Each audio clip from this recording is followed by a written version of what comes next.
여러분 안녕하십니까? 오늘 이 시간에는 우리 응급구조학과 여러분이 현장에 도착해서 가장 먼저 그리고 가장 지속적으로 수행해야 하는 제10장 활력 징후와 환자 모니터링 파트를 다루겠습니다. 화면의 제목을 보십시오. 현장 도착부터 통합적 임상 평가까지 응급구조사를 위한 시각적 진단 프로토콜이라고 되어 있습니다.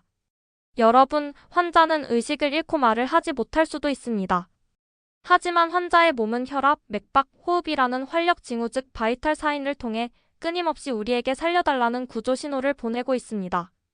오늘 강의를 통해 우리는 이 숫자들이 의미하는 생리학적 암호를 해독하고 단독 수치에 매몰되는 것이 아니라 환자의 전신 상태와 연결하여 해석하는 통합적인 모니터링 능력을 기르게 될 것입니다. 현장에서 여러분의 눈과 귀, 그리고 날카로운 직관이 되어줄 활력 징후의 세계로 본격적으로 들어가 보겠습니다. 본격적인 수치 측정에 앞서 현장에 도착한 응급구조사가 무의식적으로 밟아야 하는 3단계 행동 흐름을 짚고 넘어가겠습니다. 화면의 3단계 화살표를 보십시오. 첫 번째는 현장 안전 및 상황 평가입니다.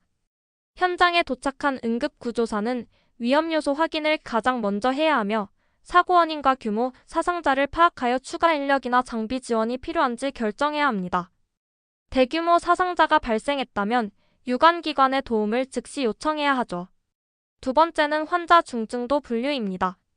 내과적 질환인지 외과적 손상인지를 구분하고 특히 외상 환자의 경우 사고 기전을 조사하여 발생 가능한 보이지 않는 잠재적 손상을 예측해야 합니다.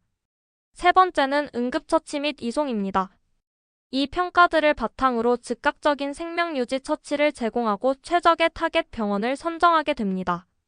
여기서 중요한 점은 환자에게 달려가기 전에 현장 안전이 항상 0순위라는 사실입니다. 현장 안전이 확보되어 환자에게 다가갔다면 가장 먼저 1차 평가를 수행합니다. 화면의 역삼각형 구조를 보십시오. 1차 평가는 환자의 생명과 직접적인 영향이 있는 치명적인 문제를 빠르게 찾아내는 과정입니다. 순서를 완벽히 외우셔야 합니다. XABCD입니다. 가장 먼저 X 즉 대량 출혈을 찾아 즉각 통제해야 합니다. 피가 쏟아지고 있는데 기도를 여는 것은 의미가 없습니다. 대량 출혈 통제 후 A 기도를 확보하고 B 호흡을 유지하며 C 순환을 평가합니다. 이어 D 의식 상태를 확인하고 마지막 이 환자의 전신을 노출시켜 숨은 손상을 찾고 체온을 관리합니다. 여러분, 이 슬라이드에서 시험에 아주 자주 나오는 대원칙이 있습니다. 하단의 전구를 보십시오. 평가 도중 어느 한 단계에서라도 치명적인 문제가 발견되면 즉시 평가를 멈추고 즉각적인 응급처치를 먼저 수행한 뒤에 다음 단계로 넘어가야 합니다. 이것은 절대적인 규칙입니다. 생명을 위협하는 1차적인 문제를 해결했다면 이제 신체 전반에 대한 세부적인 평가인 2차 평가로 넘어갑니다. 환자의 상태를 탐정처럼 캐내는 두 가지 마법의 약어, 샘플과 OPQR-ST입니다. 헷갈리기 쉬운 부분이니 각 스펠링의 의미를 정확히 구분해서 기억하세요. 왼쪽은 과거 병력을 묻는 샘플입니다. S 징후 및 증상, A 알레르기 유무, M 현재 복용 중인 약물, P 관련 있는 과거력, L 마지막 구강 섭취 시기, 이 질병 손상을 일으킨 사건을 차례로 묻습니다. 특히 수술이 필요할 수 있으므로 마지막 식사를 묻는 것이 매우 중요합니다. 오른쪽은 현재 호소하는 통증이나 현병력을 심층 조사하는 OPQR-ST입니다. 오원셋, 급성 만성 및 발생 상황, P 프라보케이션 또는 펠리에이션, 악화 및 완화 요인, Q 퀄러티 찢어지거나 짓누르는 통증의 양상, 알리전 또는 레이디에이션, 통증 부위 및 방사통, S 시베리티 0에서 10점 척도의 중증도, T 타임, 지속시간 및 패턴입니다. 이 두 가지 조사 기법은 환자의 상태를 의료진에게 인계할 때 전 세계 공통으로 사용하는 언어라고 이해하시면 됩니다. 지금부터는 건강 상태를 평가하는 가장 기초적인 검사인 활력 징후 측정에 대해 본격적으로 다루겠습니다. 화면의 육각형 대시보드를 보시죠. 과거에는 혈압, 맥박, 호흡, 체온 이 네 가지만을 활력 징후로 불렀습니다. 하지만 현대 응급구조학에서는 조직 내 산소 전달률을 보여주는 산소 포화도와 뇌의 즉각적 에너지 대사율을 보여주는 혈당을 포함하여 6대 핵심 활력 징후로 모니터링합니다. 혈압과 맥박은 심혈관계와 펌프 기능을, 호흡은 가스 교환의 효율성을, 체온은 감염 여부와 항상성을 나타냅니다. 응급구조사는 이 초기 평가를 통해 순환기계, 호흡기계, 나아가 환자의 심리적 문제까지도 아주 광범위하게 파악해낼 수 있습니다. 첫 번째 활력 징후 혈압입니다. 혈압이란 심장의 좌심실이 수축하면서 방출되는 혈액이 동맥벽에 미치는 압력을 말합니다. 성인의 정상 혈압은 120에 80mm/H입니다. 이 압력은 심박출량, 말초혈관의 저항, 전체 혈액량, 점도, 그리고 동맥벽의 탄력성에 따라 시시각각 변합니다. 혈압을 잴 때 청진기를 통해 들리는 소리를 코로트코프음이라고 합니다. 측정 원리를 잘 보십시오. 커프의 압력을 높여 혈류를 꽉 막아 소리가 없다가 압력을 서서히 풀면 혈류가 흐르기 시작하며 동맥벽을 두드리는 첫 소리가 들립니다. 이것이 심장이 꽉 찰 때의 수축기 혈압입니다. 계속 압력을 풀다 보면 어느 순간 소리가 완전히 사라지는데 이때가 심장이 쉴 때의 이완기 혈압입니다. 여기서 아주 중요한 개념. 수축기 혈압에서 이완기 혈압을 뺀 값을 맥압이라고 부르며 이를 평가하는 것이 쇼크 환자 감별에 매우 중요합니다. 현장에서 어떤 혈압계를 쓸 것인가? 이 두 가지의 장단점을 비교하는 문제가 시험에 아주 자주 나옵니다. 구분해서 기억하세요. 왼쪽은 전통적인 수동식 아네로이드 혈압계입니다. 아네로이드란 액체가 아니라는 뜻으로 과거의 수은 대신 금속 진공관 눈금을 사용합니다. 수은 혈압계는 미나마타 협약으로 더 이상 쓰지 않습니다. 청진기를 대고 코로트코프음을 직접 듣는 원리입니다. 신속하고 정확하며 배터리가 필요 없다는 강력한 장점이 있습니다.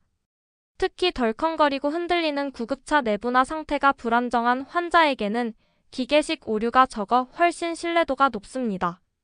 오른쪽은 자동식 전자혈압계입니다. 혈류 흐름 변화에 따른 맥동 성분을 분석하는 오실로메트릭법을 사용합니다. 버튼만 누르면 되고 맥박수까지 동시에 표시해주어 편리합니다. 하지만 치명적인 단점이 있습니다.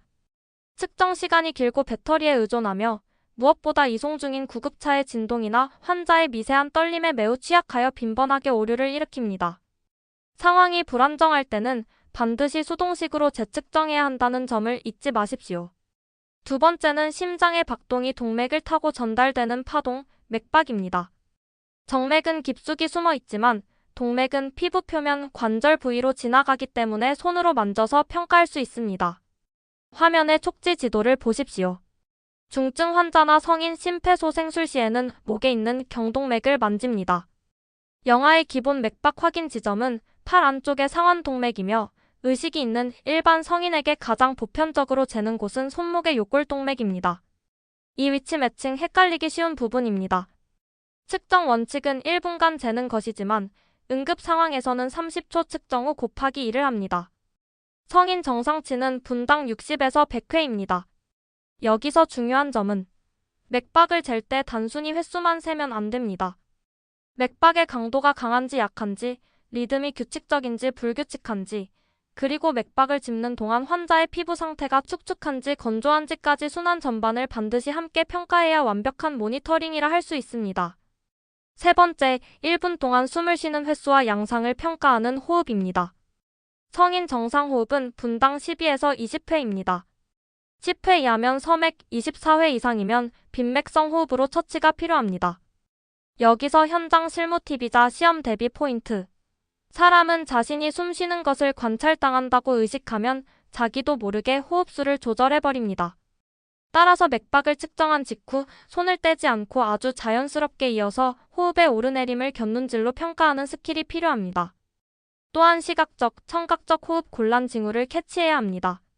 숨쉬기 힘들어 코를 벌렁거리거나 비익 확장, 목, 어깨, 배 근육 같은 호흡 보조근을 헐떡이며 쓴다면 심각한 호흡 곤란 상태입니다. 청각적으로 코 고는 듯한 소리나 쌕쌕거림, 천명음, 꾸르륵거리는 소리가 들린다면 기도가 막혀가고 있다는 증거이므로 즉각적인 기도 개방 처치가 필요합니다. 네 번째 활력 징후는 체온입니다. 정상 범위는 35.5도에서 37.2도입니다. 체온은 우리 몸의 항상성이 잘 유지되고 있는지를 보여주며 특히 감염성 질환, 소모성 질환을 찾아내는데 가장 빠르고 효과적인 모니터링 수단입니다. 팬데믹 상황에서 가장 강조되었던 수치이기도 하죠.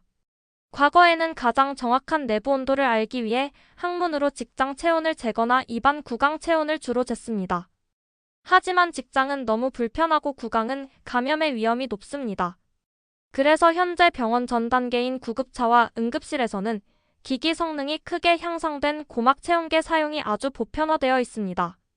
체온은 나이, 호르몬, 출혈, 스트레스 환경에 따라 수시로 변할 수 있다는 점도 염두에 두시기 바랍니다.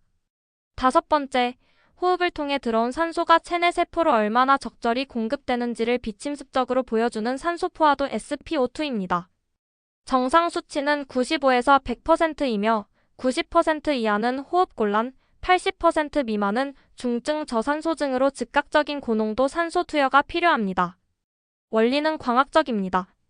손가락 끝에 끼우면 위에서 2개의 빛, 즉 적색광과 적외선을 쏘아 보냅니다.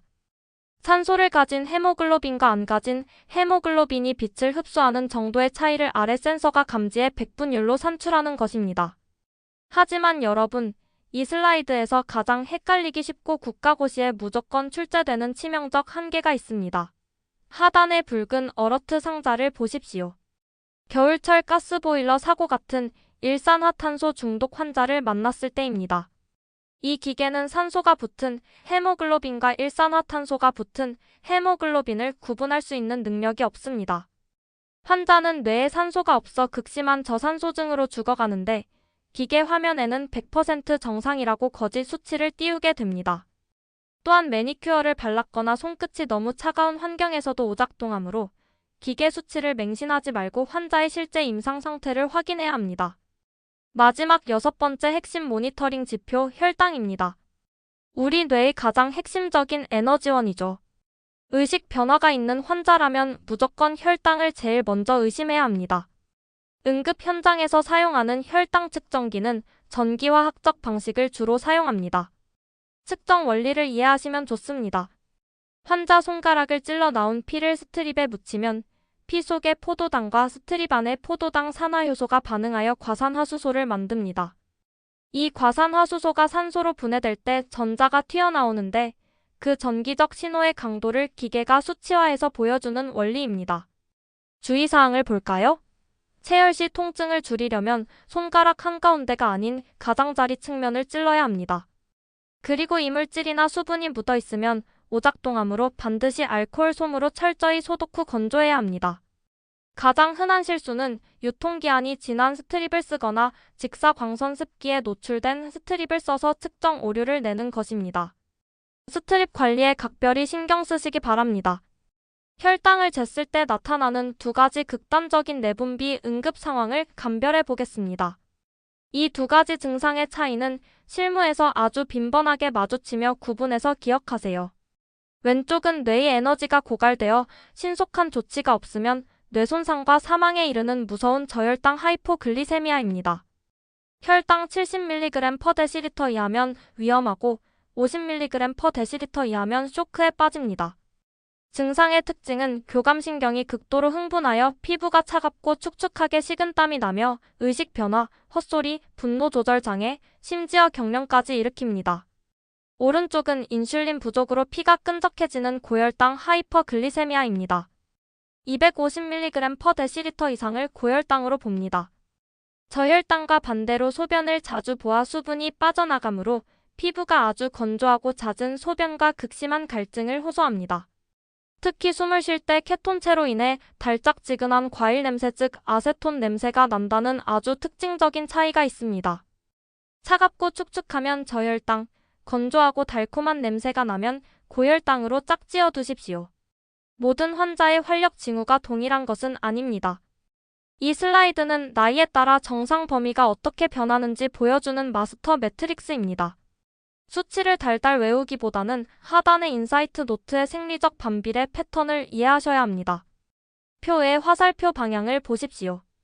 사람은 연령이 증가하고 성장할수록, 즉 신생아에서 노인으로 갈수록 대사율이 안정되면서 분당 맥박수와 호흡수는 점진적으로 감소하는 패턴을 보입니다. 갓난아기 맥박은 최대 190회, 호흡은 60회나 되지만 성인은 60회, 12회로 줄어들죠. 반대로 동맥혈관 벽의 탄력성이 나이가 들수록 뻣뻣해지기 때문에 혈압 특히 수축기 혈압의 정상 범위는 나이와 함께 점진적으로 상승하게 됩니다. 이 생리적 반비례 관계를 이해하면 소아나 노인 환자를 평가할 때 비정상 수치를 쉽게 직관적으로 걸러낼 수 있습니다.